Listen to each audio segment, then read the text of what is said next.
দর্শক, এই মুহূর্তে মহাখালী এবং খিলগাঁওয়ের পরিস্থিতি জানাতে আমাদের সহকর্মী সুলতান মাহমুদ আরিফ যুক্ত হবেন এবং সেই সাথে যুক্ত হবেন আমাদের সহকর্মী রমিজ হোসেন। আমরা প্রথমে রমিজ হোসেনের কাছে চলে যাচ্ছি, তিনি আছেন মহাখালীতে। রমিজ, মহাখালীর এই মুহূর্তের অবস্থা কি? সকাল থেকেই তো মহাখালীর বিভিন্ন জায়গায় তারা অবরোধ করেছিলেন ব্যাটারি চালিত অটোরিকশার শ্রমিকরা। এই মুহূর্তে আপনার পিছনে সেনাবাহিনীর লোকজনদেরকেও দেখা দিয়েছে, তাদের সাথেও শুনলাম ধাওয়া পাল্টা ধাওয়া সংঘর্ষের ঘটনা ঘটেছে। সব মিলিয়ে বিস্তারিত একটু বলবেন।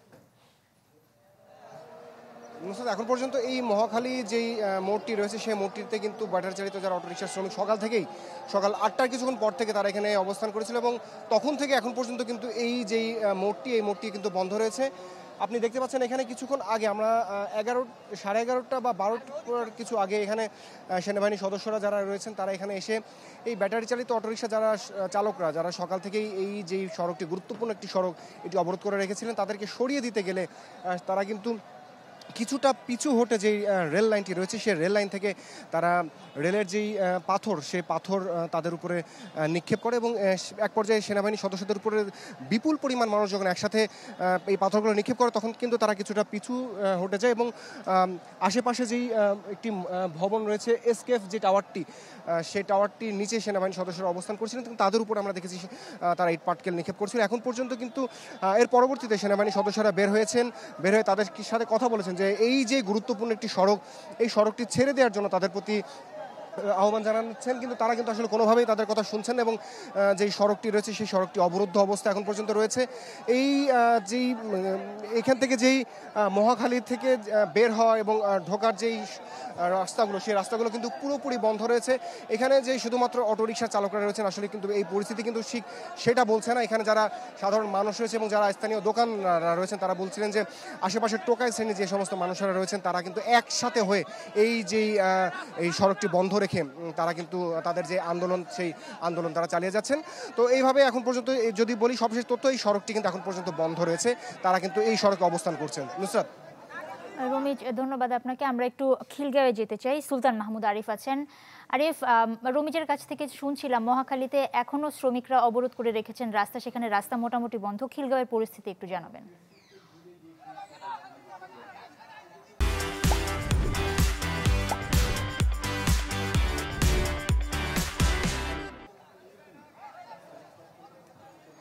নুসরাত, খিলগাঁওয়ের পরিস্থিতিও একই অবস্থায় রয়েছে। আমরা কিছুক্ষণ আগে মালিবাগ ছিলাম। মালিবাগেই তারা যারা ব্যাটারি চালিত অটোরিকশা চালক যারা রয়েছেন তারা অবস্থান নিয়েছিলেন এবং মালিবাগ থেকে পুলিশ তাদেরকে সরিয়ে দিয়েছেন এবং এরপরই তারা বিভিন্ন জায়গায় অবস্থান নিয়েছেন এবং এখন বর্তমানে আমি যেখানে আছি খিলগাঁও একেবারে ওভারব্রিজ থেকে নামার যে মুখটি তারা বন্ধ করে দিয়েছে। আগুন জ্বালিয়ে এবং অন্যদিকে ব্যারিকেড দিয়ে তারা বন্ধ করে দিয়েছে, যার ফলে এই রাস্তা দিয়ে যান চলাচল একেবারে বন্ধ আছে। বিশেষ করে সাইদাবাদ এবং যাত্রাবাড়িগামী যে যানবাহনগুলো রয়েছে যানবাহনগুলো চলাচল বন্ধ রয়েছে এবং অটোরিকশা চালক যারা রয়েছেন তারা বলছেন যতক্ষণ পর্যন্ত না তাদের দাবি পূরণ করা না হবে ততক্ষণ পর্যন্ত তারা সড়ক অবরোধ করে রাখবেন এবং এই সড়ক দিয়ে মোটরসাইকেল থেকে শুরু করে কোনো রকম যানবাহন কিন্তু তারা চলাচল করতে দিচ্ছেন না এবং বাধ্য হয়ে মানুষ যারা যাত্রী রয়েছেন তারা কিন্তু বাধ্য হয়ে পায়ে হেঁটে গন্তব্যস্থানে যাচ্ছেন এবং সাধারণ মানুষের ভেতরে যে এক ধরনের ভোগান্তি সেই ভোগান্তি কিন্তু দেখা যাচ্ছে। এবং আমরা যারা অটোরিকশা চালক রয়েছেন তাদের সাথে কথা বলেছি, তারা বলছেন যে বিকল্প একটি ব্যবস্থা না করে তাদের যে অটোরিকশা ব্যাটারি চালিত অটোরিকশা বন্ধ করা এটি তারা কিন্তু অযৌক্তিক দেখছেন, যার কারণেই মূলত তারা সড়কে নেমেছেন এবং সড়কে নামার কারণে আমরা দেখেছি যে রাজধানীর বিভিন্ন জায়গায় যানজট এবং তীব্র যানজট কিন্তু তৈরি হয়েছে এবং সবাই কিন্তু ওইভাবে রাস্তায় নেমেছেন এবং খিলগাঁও সহ আমরা বেশ কয়েকটি জায়গায় আমরা দেখেছি যে আন্দোলনকারী যারা রয়েছেন তারা আগুন জ্বালিয়ে বিক্ষোভ করছেন এবং সড়কের রাস্তার একেবারে মাঝখানে তারা আগুন জ্বালিয়েছেন, যার প্রেক্ষিতে আমরা বিভিন্ন জায়গায় দেখেছি যান চলাচল একেবারে বন্ধ।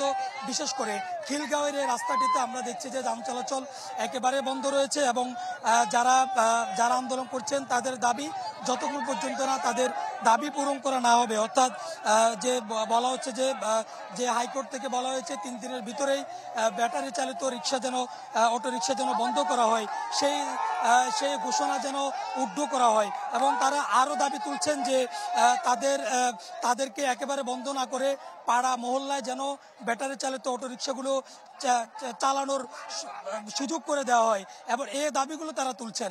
এবং তারা দাবি তুলছেন যে তাদেরকে যে তাদের অটোরিকশা যে হঠাৎ করে বন্ধ করে দেওয়া হয়েছে, সেটি হঠাৎ করে বন্ধ করে না দিয়ে তাদেরকে ধীরে ধীরে যেন তাদেরকে একটু সময় দেওয়া হয়, সেই দাবি কিন্তু তারা তুলছেন। এবং সেই দাবির প্রেক্ষিতেই মূলত অটোরিকশা চালক যারা রয়েছেন তারা আন্দোলনটি করছেন। এবং রাজধানীর খিলগাঁও সহ বেশ কয়েকটি জায়গায় মূলত তারা আসলে লাঠি সোঁটা নিয়েই মূলত তারা রাস্তায় নেমেছেন। এবং তারা বলছেন যে যেহেতু তাদের ব্যাটারি চালিত রিক্সা তারা রাস্তায় নামাতে পারছেন না, যার কারণে তারা কিন্তু পায়ে চালিত যে সমস্ত রিক্সাগুলো রয়েছে সেগুলো কিন্তু অনেক ক্ষেত্রে তারা মোট ঘুরিয়ে দিচ্ছেন। এবং পাশাপাশি অন্যান্য যে যানবাহনগুলো রয়েছে, যে বাস, মোটরসাইকেল, এগুলো কিন্তু তারা রাস্তা থেকে সরিয়ে দিচ্ছেন। অর্থাৎ সব জায়গায় আমরা দেখছি এমন, এবং বাধ্য হয়ে সাধারণ মানুষ কিন্তু পায়ে হেঁটে তারা তাদের গন্তব্যস্থানে যাচ্ছে। এবং আমরা দেখেছি যে বিভিন্ন জায়গায় যেহেতু 9:30টার পর থেকেই মূলত আজকে রাজধানীর বিভিন্ন জায়গায় অটোরিকশা চালক যারা রয়েছেন, অর্থাৎ ব্যাটারি চালিত অটোরিকশা চালক যারা রয়েছেন তারা কিন্তু রাস্তায় নেমেছেন, যার প্রেক্ষিতে আমরা দেখেছি যে বেশ কয়েকটি জায়গায় ঘন্টার পর ঘন্টা কিন্তু বাসগুলো একেবারে দাঁড়িয়েছিল।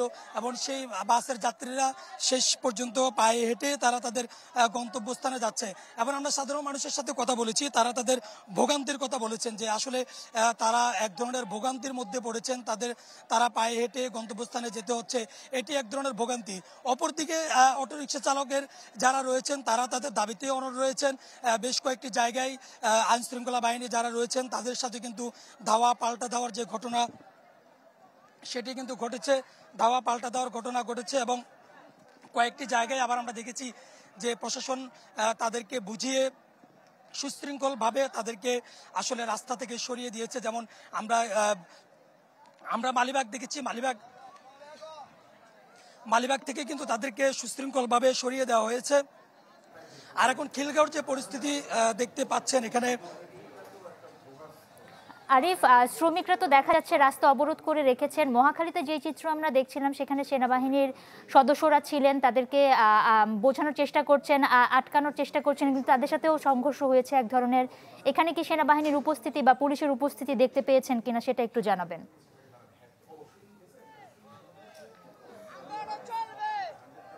পুলিশের উপস্থিতি রয়েছে, পুলিশ আছে, কিন্তু এই জায়গাটিতে আমরা সেনাবাহিনীর উপস্থিতি ওইভাবে দেখিনি। এবং পুলিশ সদস্যরা তাদেরকে বোঝানোর চেষ্টা করছেন এবং তাদেরকে সড়ক থেকে সরিয়ে দেওয়ার চেষ্টা করছেন। তবে এখানে মহাখালীর ন্যায় যেমনটি বলছিলেন যে ধাওয়া পাল্টা দেওয়ার যে ঘটনাটি বলছেন, খিলগাঁও এলাকাতে কিন্তু পুলিশের সাথে ধাওয়া পাল্টা দেওয়ার এরকম কোনো ঘটনা কিন্তু ঘটেনি। এবং শুধুমাত্র যারা আন্দোলন করছেন তারাই মূলত রাস্তায় আগুন জ্বালিয়ে তারা বিক্ষোভটি করছেন। এবং তারা বলছেন যে তাদের দাবি যতক্ষণ পর্যন্ত বাস্তবায়িত না হবে ততক্ষণ পর্যন্ত তারা এই যে বিক্ষোভটি সেটি চালিয়ে যাবে। এবং বিক্ষোভের পরে আমরা দেখছি পুরো খিলগাঁওগামী, এখান থেকে সাইদাবাদ যাত্রাবাড়িগামী যে যাতায়াত রয়েছে সেগুলো বন্ধ রয়েছে। এবং আন্দোলনকারীরা তারা তাদের দাবি আদায় না হওয়া পর্যন্ত তারাও কিন্তু আন্দোলন চালিয়ে যাবে। আরিফ, অনেক ধন্যবাদ আপনাকে। দর্শক, খিলগাঁও এবং মহাখালী থেকে আমাদের সহকর্মীরা যুক্ত হয়েছিলেন। রাজধানীতে ব্যাটারি চালিত রিক্সা বন্ধের প্রতিবাদে বিভিন্ন এলাকায় শ্রমিকরা বিক্ষোভ করছেন, অটোরিকশা চালকরা, সেই খবর তারা আমাদেরকে জানাচ্ছিলেন।